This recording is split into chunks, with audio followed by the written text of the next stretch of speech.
Hey, what's up guys, it's Matasaurus, brand new League of Legends video. It is an Akali video. This is the first Akali game I've ever actually played.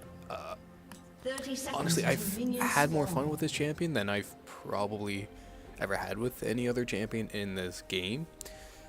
You've got mobility, the wave clear, the kill pressure, it's all there, and the new runes just make Akali so much fun. Not overpowered, because she really isn't unless in the hands of someone who actually knows what they're doing, which I don't. But I do end up having some success in this game and thought, you know, as a first time Akali player, I'd share my views on the subject. So I'm not usually a fan of helping junglers when I'm top, as I don't like to fall behind in lane, but as you'll see later in this game, this Rammus returns the favor and helps me a few times. While we have the moment, while we're taking the blue, the standard build for Akali seems to be Hextech Gunblade. There is no compromise there. That's your go-to. That's the massive power spike. And then from there, somewhat situational in that you can go Lich Bane, Ludens. If you snowball really far, just skip all of it, go right for your Rabadons if you're feeling confident. But for this match, it's Hextech into Zhonya's, and then from there, the match doesn't go longer than that, but I was probably going to go into the Ludens, into the Void Staff, as they have a pretty tanky team. But I am playing against a Garen, and playing against a Garen first time Akali is pretty challenging. As you can see, he ended up hitting level 2 before I did because I fell behind helping my jungler. But I take a few minion shots, and I don't let the wave crash under turret, which is the important thing here. So, like I was saying earlier, the Rammus does come up to give me a hand, however, it's still a Garen. I ignite and flash very unnecessarily. I've overestimated my kill pressure as Akali. Garen, between his passive and he flashes, and without my R, I don't really have a gap closer at the moment. So we do what we can. We push him out of lane, and I start to farm up and CS. Akali's wave clear is quite nice. You have the Q for canyon minions, if you want to be safe in securing those, and her E is just absolutely amazing AoE clear. As long as you're using your E to kill the minion, the cooldown's reduced by about 60%. I believe it's 60%. As you can see, I missed that kill because I'm still getting used to how much damage everything actually does. I just sort of understand the theory to Akali, and that it's, you know, poke with Q, auto, let your passive heal you up, and you poke them down until you have your ultimate, and then you're really going in. I do want to say the first few minutes are going to be kind of boring gameplay wise. We try a few times to get the Garen, and it's not going to happen. Garen's too tanky, he's got the Doran shield, and I'm just not comfortable enough with Akali to make the plays to kill a Garen pre-6. But I do what I can, and I'm just trying to CS and get my items, because Akali is massive with items. I know you can say most champions are massive with items, but there are the few that are heavily reliant. So I see my team is pinging, and I hear it, I react immediately. I don't end up doing anything, but the hope here is my mid laner and my jungler both see me go mid, and the hope is, oh, we have a top that's going to rotate. You know, either they're more comfortable in coming to help me, or maybe they're more comfortable setting up plays in the mid or jungle, knowing, you know, I'll react. League of Legends team-based game, so, you know, if I can help my teammates get ahead or help them in any way, you know, the hope is they'll return the favor and let me get ahead, because I'm never going to carry a game by myself. I'm not skilled enough. I'm like silver 3, not very high, not very good, honestly. These videos are more just for entertainment, and if I can help shed some light on anything, that'd be great, but I'm not expecting anyone to assume I know what I'm doing, honestly. Sorry. This next part's kind of fun in that we're both almost about to hit 6. Well, now we both have hit 6. And Garen's 6 is kind of terrifying. So I see he's trying to go for an ult kill, and I've canceled his auto by using my Shelled Blink, or the W ability. And I do not get ulted, and I live. It does force me to go back, however, I needed items anyways. I've got the first component to my Gunblade, which does give me a little bit of the help that I needed in just poking him down. This is where I'm kind of wishing I had teleport. Every other time I play top with anyone else, I'm always taking teleport. Taking Ignite tops, this is actually a first, but with all the research I did into Akali, it seems to be just take Ignite and up your kill pressure. Because if I'm not getting kills, I'm not getting items, and I can teleport around the map, but what good is it to do? You know, I don't really have any kill pressure.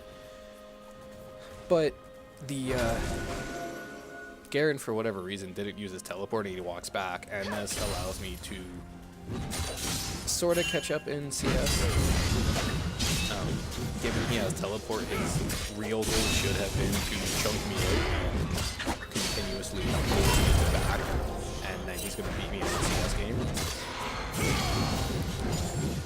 So for anyone who doesn't know, and this was something I found out the other day, with your W, if you need to instant activate it, you want to walk out and walk back in, as you saw. Garen being, you know, an auto attack heavy champion minus his E, if he loses vision of me, it's you know, 0.1 me. This is where Akali seems to be doing quite well, given the passive ends up scaling. So I'm healing up a little. This Garen at like 2 HP. I want to go in. Unfortunately, I just don't have enough health. My potions do heal a little bit more. I go into the resolve tree and take Iron Skin, given I know it's a Garen, and even their jungler is Udyr, which is very heavy auto attack damage. I believe most of them are taking the Q, given press the attack. The press the attack and Q, I think, are synergizing really well, but that's besides the point.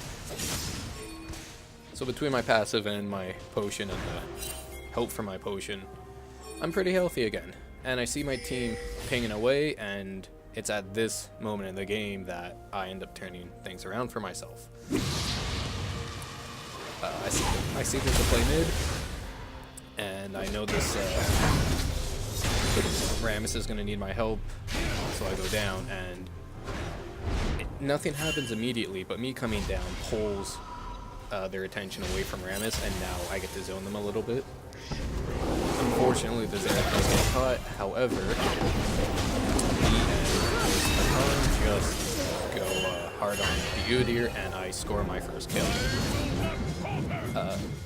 It's a lot of fun getting your first kill. Akali's R is just so fantastic for mobility, and against their team comp, which is Garen, Udyr, Xerath, Ezreal, and Blitzcrank, apart from Ezreal, none of them have escapes unless they flash. So as Akali, I'm gonna hit R and just they're not gonna get away from me. So at this point, I see the Azir coming back, so I'm not trying to tax his lane too much. So I take a little bit, see the lane is fine as is, and decide to head top to not let Garen get too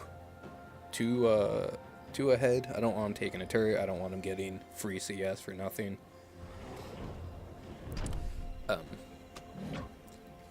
Given I don't have teleport and the distance I had to travel, I'd really wish I had back tier.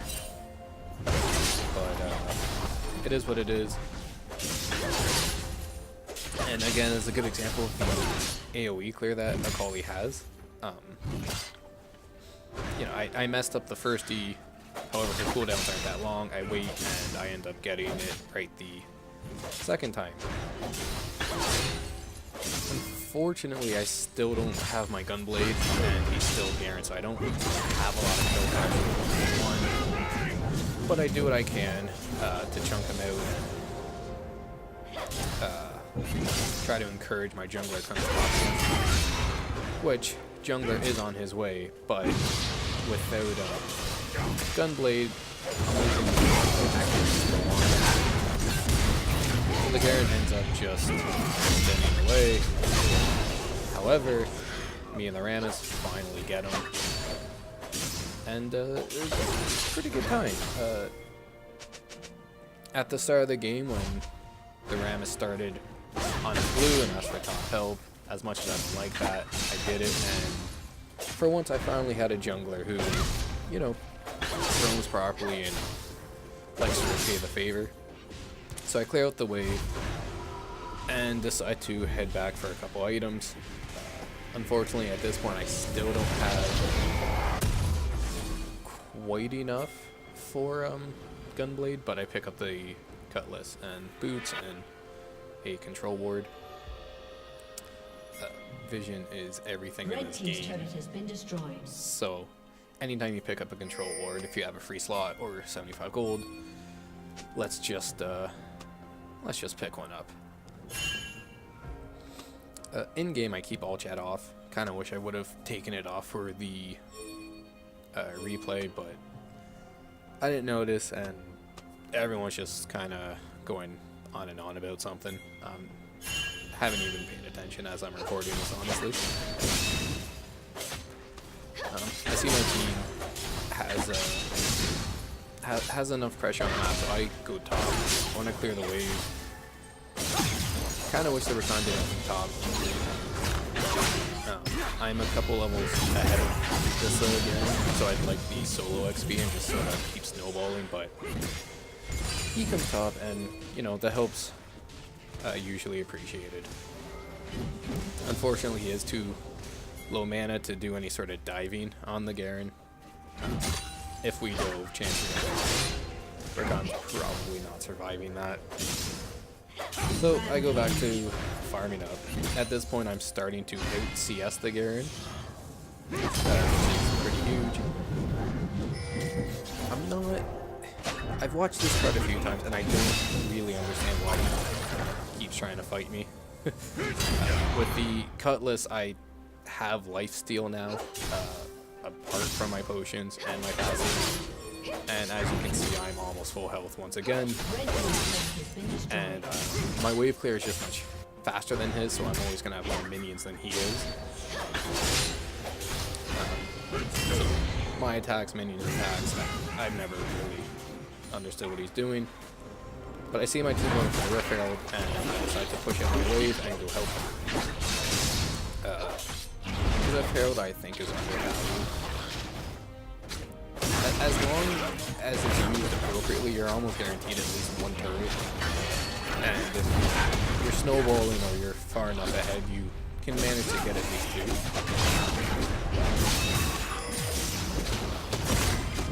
Still kind of boring, I apologize. Akali top, as much fun as it is. Akali mid, probably more fun given a little bit more roaming potential, but we've taken her top, and Still a good time. Still a very good time. So I see the Rakan in trouble, and again, I get in range this time, and he's able to EUA, and I'm able to secure a kill, and at this point,